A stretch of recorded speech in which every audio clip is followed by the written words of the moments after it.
सुबह कचरा उठाता था, थका हुआ मगर उम्मीद से भरा। उसे एक दुकानदार कुछ सिक्के देता और वो मुस्कुराता। दिन में वो अखबार बांटता, शाम को सब्जियां बेचता, हर पैसा गुल्लक में डालता।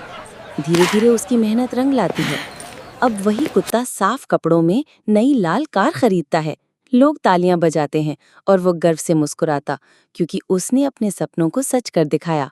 टुनटुन डाइनो को लाइक करो, सब्सक्राइब करो। जय हिंद।